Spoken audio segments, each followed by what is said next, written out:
Como estamos, volvemos a retomar lo que estamos viendo de historia de Canadá. Habíamos comentado toda esta situación en cuestión de ese cambio mental que tuvo Canadá al empezar a tener toda esa tolerancia en cuestiones de la diversidad, del pensamiento del mundo y que pues a él siempre le ha dado buen resultado. Aquí van a entrar ya otros factores. Entra la revolución silenciosa o tranquila, como también se le denomina, que va siendo ese proceso y esa secularización de Quebec. Aquí vamos a ir viendo algo que ya habíamos estado retomando desde principios de la historia de Canadá en el papel tan importante que tiene que ver Quebec. Lo vamos a seguir viendo porque inclusive es un tema actual que se maneja todavía. eh, es Quebec, esa provincia francófona de Canadá, generalmente se considera la revolución tranquila o silenciosa que comenzó en 1960. Con la victoria de Jean Lesage en el Partido Liberal de Quebec, del PLQ, en todas esas elecciones provinciales, el momento del final de la revolución es más discutido, porque generalmente se consideraba que finalizó en algún momento entre pues todo lo que serían las elecciones provinciales de 1966, en la que ganó la Unión Nacional de Daniel Johnson, y la crisis de octubre de 1970, que va a ocurrir más adelante. Por supuesto, pues las causas de las consecuencias que traería toda esta revolución tranquila se va a extender antes y después de esta fecha. Aunque Quebec ya era una provincia, pues se puede decir que moderna en un sentido práctico, siendo como era el principal motor industrial de Canadá, estaba social y políticamente atrasada.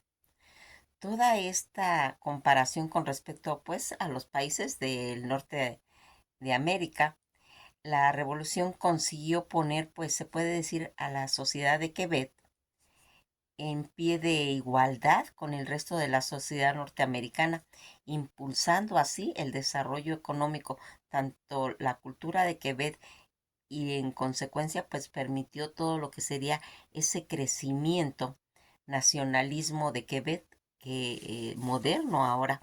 Fíjense en que todo lo que va a manejarse aquí también con la situación en cuestión de religiosa, porque la religión tenía una influencia muy, muy marcada y que va a ir empezando a hacer toda esa situación porque tenía un papel tutorial de cuestiones en cuestión religiosa.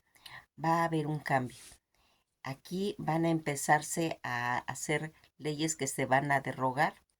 Los jóvenes van a dejar de ir a las iglesias sin dar explicaciones, sin dar nada, simplemente se retiran,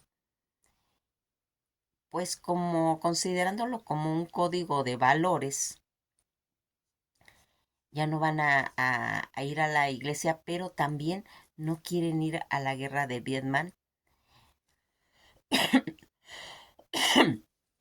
En esa época estaba el presidente Johnson en Estados Unidos y habla de lo que se necesita hacer esa convocatoria para empezar a enlistar a todos los muchachos, a todos los jóvenes, ese reclutamiento en el que ellos pues no estaban de acuerdo y había leyes, el que quemara pues todas esas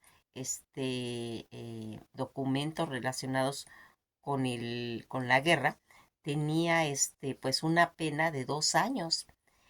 Eh, Toda esa situación en la que va a ir atravesando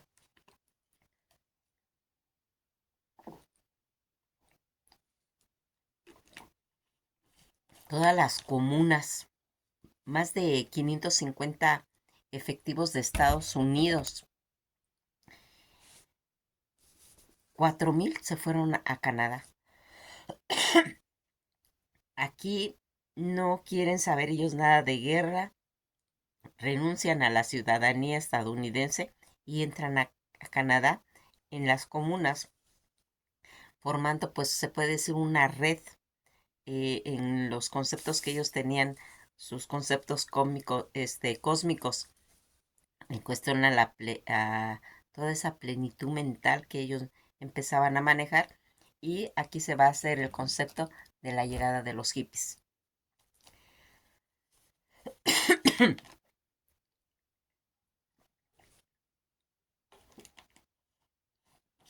La llegada de los hippies a Canadá y que van a entrar por Vancouver. Fíjense que aquí hay algo que se va a empezar a hacer con todos estos cambios de esa eh, guerra silenciosa. Ellos van a llegar a Canadá y se van a apropiar de los espacios públicos, pues para cantar, para exteriorizar todos pues sus conceptos en cuestión de participación más en la democracia. Cuando ellos llegan a San Francisco, adelantito está Vancouver. Allí va a empezar todo este movimiento y que va a traer situaciones de, pues de poder manejar, porque fíjense en que una de las causas en las que va a empezar a infundir la revolución va a empezar, como comentamos, desde la época de 1960, aunque era gran medida una cristalización, pues, de los cambios que habían vivido en situación de sociedad los quebequenses en los años anteriores. Fíjense que aquí vamos a ir marcando siempre todas las cuestiones de Quebec, ¿sí? Los de Quebec no han olvidado, recuerden cuando fue todo esa entrega de tierras de los acadios que van a llegar en esta época al Parlamento, en los que se va a empezar a cuestionar con todo lo que hemos dicho de la contracultura en los conceptos tanto de votación que se había empezado a manejar desde Martin Luther King, pero también van a haber otros movimientos como el movimiento feminista que milimétricamente andan buscando la igualdad, toda esa movilización que va a entrar y que a Estados Unidos le costó tanto trabajo, en la que murieron pues personajes como Martin Luther King, Bob Kennedy. eh, Bob Kennedy va a tener también eh, esa participación en esta situación, que ahora que estemos estudiando ya la historia de Estados Unidos, vamos a platicar más ampliamente de los Kennedy, todo este movimiento antiguerra que se estaba manejando, el movimiento gay, el- toda esa situación de los problemas en género, eh, la lucha de las mujeres, de las naciones que se estaban dando. Aquí en Canadá no se va a hacer completos. En Estados Unidos tuvo que ser a base de sangre, a base de muertes, a base de muchos conflictos, pero en Canadá no. Ellos van a empezar a tener ya sus conceptos bien claros y toda esta situación que habíamos visto que viene desde la Primera Guerra Mundial. En ambos conflictos el motivo fue el mismo, la conscripción para luchar en Europa. El pueblo de Quebec se había mostrado, pues, en cierta forma abrumadoramente en contra de la leva, una leva forzosa para luchar con el ejército, el cual sería automáticamente marginado por hablar en francés, dado que el uso de la radio exigía fluidez del lenguaje inglés y en una guerra que a muchos les resultaba, pues se puede decir indiferente, la crisis había incluso desencadenado pues la detención del alcalde de Montreal, Camille Houlet. En consecuencia, todas las elecciones de 1944 significaron una holgada victoria para la Unión Nacional de Maurice Duplessis.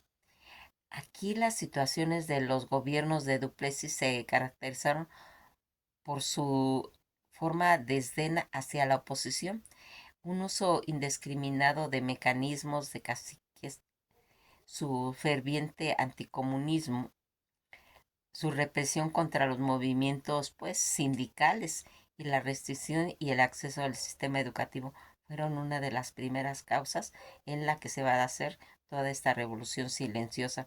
Igualmente se caracterizó por primar al campo, gran fuente de votos para la UNA respecto pues a todas esas zonas urbanas, y a través de una iniciativa como Créditos Agrícolas, la influencia que tuvo la Iglesia Católica, que ya era enorme en Quebec, se intensificó todavía más. Además, todos estos factores sumados hacen que el periodo de más o menos de 15 años de gobierno de Duplessis sea conocido como el grande Noirceur, la gran oscuridad, menciona por gran parte a la sociedad. Así se le consideró su periodo, que dilató más de 15 años, y que va a ir marcando pues todos esos efectos para requerir ya un cambio. Mas, sin embargo, algo sucedía en Quebec de la posguerra. Recuerdan que en la posguerra ya empiezan a haber muchos cambios. Los sectores del nacionalismo de Quebec se apartaban progresivamente de sus bases nacionalistas, y en todo este sentido estricto de la palabra, y en muchos casos abiertamente en cuestiones de racismo, para ir adoptando ya posiciones cada vez más de izquierda. Al mismo tiempo va a aumentar la conciencia de la poca importancia del franco-canadiense en la economía y en la cultura de Quebec. La mayor de las empresas de esta provincia, al ser un mercado pues pequeño y abierto, era de capital estadounidense, británico o anglo-canadiense. La Iglesia Católica de Quebec, cuya posición era en aquel momento aparentemente monolítica, empezó a fragmentarse con su apoyo a Duplessis y al capital procedente del Reino Unido y de los Estados Unidos. El primer punto de reflexión fue la huelga de amianto en 1949, que va a venir a desencadenar la reivindicación por parte de los mineros de amianto que estaban situados al este de Quebec, y que va a ir mejorando las condiciones de trabajo, los salarios, el enfrentándose con las empresas pues mineras de la capital, que traían un capital extranjero que apoyaba y que era apoyado por Duplessis. Toda esta huelga tuvo repercusiones nacionales y tuvo dos efectos perdurables. Primero, exacerbó la sensación de los francos canadienses, que estaban pues sentados pues, en una vida económica de Quebec. Y segundo, que se produjo una división tanto en la Iglesia Católica de Quebec entre los partidarios de los detractores de la huelga. Estos dos factores, tanto la huelga como los problemas religiosos, también dio a conocer figuras posteriormente serían importantes en la historia de Quebec y Canadá, entre ellos el futuro primer ministro canadiense Pierre Elliott Trudeau. Fíjense en que esta situación en la que nosotros vamos viendo cómo se va a ir haciendo esta situación, pues en todo lo que sería la industria, en lo que se estaba manejando, las estrategias, los factores políticos que se estaban haciendo, va a ir marcando que se vaya también visualizando toda la política industrial, y que haya una cuantificación cuántica en respecto a lo que serían los cambios, los proyectos clásicos de las estrategias tanto del imperio inglés, que se viene manejando desde ya 1967, y que va a dar como resultado que se manejen situaciones. Algo aquí que va a marcar algo muy importante en cuestión de los movimientos de nacionalismo, las consecuencias que va a ir trayendo pues todas estas referencias y que va a ir marcando en cierto momento pues conflictos en los que va a irse pues haciendo ya más eh, pues más notorio esos cambios. Aquí fíjense en que va a entrar ya un concepto de lo que sería un acontecimiento que va a pasar en 1967.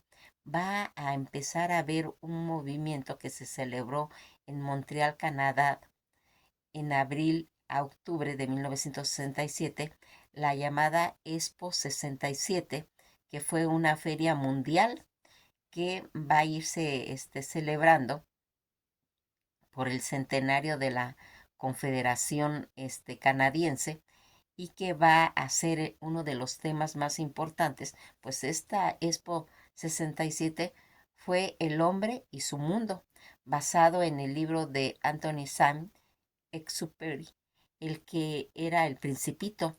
De ahí van a sacar las características de esta feria. La Expo 67 atrajo a casi 55 millones de visitantes, la mayor cantidad existentes en una feria mundial en aquel entonces. La Expo 67 contó con la participación de países organizados, artistas y grupos especiales. La Expo 67 también incluyó eventos deportivos, festivales de cine, de música y espectáculos como rodeos y la primera aparición de la gendarmería francesa en Norteamérica. Todo este legado que va a dejar esta Expo 67 en la arquitectura, en el arte público, en todo lo que sería la infraestructura y en dos islas en el río San Lorenzo. Esta Expo 67 se consideraba como un hito en la historia y en la arquitectura universal. Toda esta situación en la que nosotros vamos viendo cómo se realizó en la ciudad de Montreal, Canadá, la exposición marcó un pináculo de las celebraciones en el centenario de Canadá en 1967 y que va a tener una categoría de la exposición general de lo que sería considerado como primera categoría. El nombre que se le denominó Expo 67 con ese tema del hombre y su mundo y que fue en el edificio Habitat 67 que contaba con casi 365 hectáreas en las que, como comentamos, los visitantes más de 50.306 eh, en lo que se pues llegó a congregarse una situación. Fíjense en que aquí participaron más de 60 países, ¿sí? Y que va a ser situada en la ciudad de Montreal y que va a tener pues todo lo que sería el tema de exposición que, como decimos, el hombre y su mundo. El tema fue derivado del libro La Tierra del Hombre, en la que ya habíamos comentado, es el autor del Principito, en uno de los cuyos pasajes se dice ser hombre es sentir que se contribuye en algo a la creación de un mundo. Ese era uno de los temas, una de las exposiciones mundiales más exitosas del siglo XX. La exposición que se dio en Montreal va a dar la oportunidad de mostrar cómo una ciudad internacional. Una de las ideas de la exposición fue desarrollada por el Senado Max Drought, él y Sarton Fournier, exalcalde de Montreal, presentaron esta propuesta a las oficinas internacionales de exposiciones, pero en 1960 el organismo eligió a Moscú y en 1967 se conmemoró los 50 años de inicio de la Revolución Rusa. En 1962, pues Moscú canceló los planes para la exposición por razones económicas y Jean Drupier, en aquel entonces alcalde de Montreal, logró convencer al organismo para que la exposición se llevara a cabo en Montreal. Con respecto al sitio de la exposición se consideraron pues varias propuestas y finalmente se eligió la isla Sainte-Hélène en una zona de tierra de medio en lo que estaba ubicado pues el río San Lorenzo, la cual fue expandida. Asimismo, se va a crear una isla adyacente a la isla Notre Dame. 28 millones de toneladas de tierra, fruto de la construcción del metro de la ciudad, fueron transportadas durante meses para lograr este cometido. La exposición fue inaugurada el día 28 de abril de 1967 y clausurada el día 27 de octubre del mismo año. 50 millones de personas visitaron pues toda esta exposición y aquí el emblema que se va haciendo de la exposición fue diseñada por Julian Herbert, representaba a la humanidad unificada en torno a un objetivo común. Se cree que el emblema estaba basado en un símbolo rúnico en que va a ser esta imagen.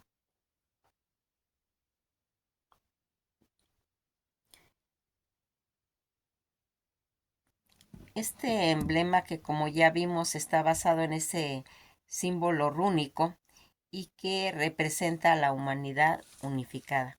Vamos a ir viendo pues todo este legado que va a ser tras el cierre. Intentaron pues conservar varias atracciones, pues se puede decir en forma de un parque llamado El Hombre y su Mundo, pero el número de visitantes decreció en el parque y cerró en 1984.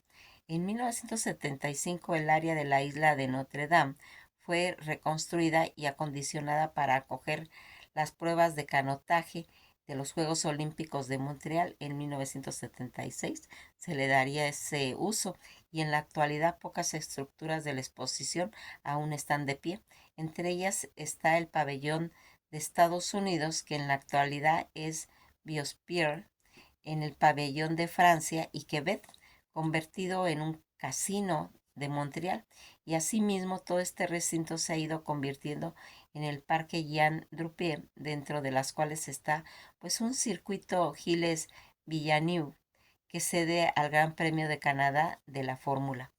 Toda esta situación que vamos a ir viendo cómo se va a ir marcando pues los conceptos de la identidad en la que pues si algo va haciendo pues notorio son todos esos avances que se va teniendo y que se va a empezar a hacer lo que sería la bandera, el símbolo de Canadá, que va a ser la hoja de la bandera de Canadá, es de arce y tiene 11 puntas. Es un símbolo nacional que representa tanto la flora y la naturaleza del país. ¿De qué es la hoja de la bandera de Canadá? La hoja de la bandera de Canadá es de arce. El arce es un árbol autóctono del país y para los habitantes de Canadá, este tipo de árbol cuenta con grandes valores, tal y como hemos contado pues anteriormente y que va a tener ese significado. Este símbolo hace referencia a la flora típica del país, a su naturaleza y fue diseñada por Hat Saint-Cyr y a pesar de ser el emblema más destacado de Canadá, no posee un símbolo o un significado oficial. No obstante, para muchos canadienses, la hoja de arce representa el orgullo, la valentía y la lealtad. Toda esta situación que tiene ese significado de la hoja simboliza el Biernut, hoja de arce. En el lenguaje de la flora Biernut, hoja de arce simboliza tanto la belleza, natural y la paz interior. Sus flores blancas representan la pureza, mientras que las bayas que aparecen en otoño simbolizan la transición del cambio que se ha tenido. La hoja emblemática de Canadá es la de una especie genérica de arce. Sus hojas generalmente caducan en pares opuestos, sus lóbulos son palmeados y acanalados. La hoja del árbol cambia de color en otoño y crea pues un paisaje realmente sorprendente, lo que también tiene significados en relación. Es común representarlo también el amor con un corazón. En Asia, las hojas de arce también es conocida con este significado, pero los conocedores de la verdad saben que nuestro taquis es un símbolo de amor eterno, mucho amor a la intensidad real que se vive en lo que es. Fíjense en que también el maple es un desarrollo pues emblemático de lo que sería pues ir viendo toda esta simbología de la hoja. Fíjense en que cuando llegamos a regalar una hoja de arce como un regalo para otros, los recuerdos de esta hoja de otoño, las hojas de arce tienen un significado conmemorativo único, pues simbolizan la amistad, el amor y los recuerdos, y se puede decir que son como un regalo emocional. Eh, Cuando vemos viendo pues toda esta situación de dónde proviene el arce, provienen las arrugas. Los árboles de arce son más conocidos por su dulce jarabe y su precioso follaje de otoño, pero más científicos han ido descubriendo el poder oculto de esta planta. Sus hojas pueden detener la aparición de las arrugas. ¿Qué les parece toda esta situación en la que vamos viendo y que va a ir desarrollando? El árbol de maple o arce es un árbol de origen canadiense cuyas hojas son el símbolo de la bandera. El estilo de sus hojas ornamentales, la delicadeza que se hace, se conserva este árbol sintético de gran realismo y tiene una misma frescura que una planta natural y conserva su belleza pues a través del tiempo, eh, años atrás.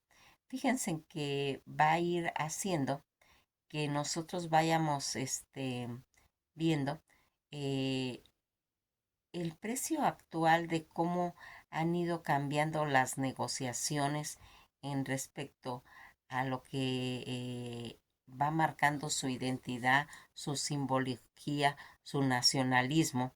Cuando una persona, por ejemplo, se tatúa una hoja de arce, símbolo de los ciclos también de la vida humana, de la regeneración y de la resurrección. Eso simboliza un tatuaje con la hoja de arce y que va a ir marcando pues situaciones significativas. Cuando el canadiense lo plasma en su bandera, la hoja de la bandera de Canadá va a significar ese coraje, esa valentía de los canadienses, además de la fortaleza y la perseverancia de dicha nación. Además, todo ese color rojo y blanco en la bandera representa la paz y la unidad que caracteriza pues a Canadá y que va a ir marcando. Fíjense en que también en la medicina se ha encontrado ciertas ventajas de esta situación.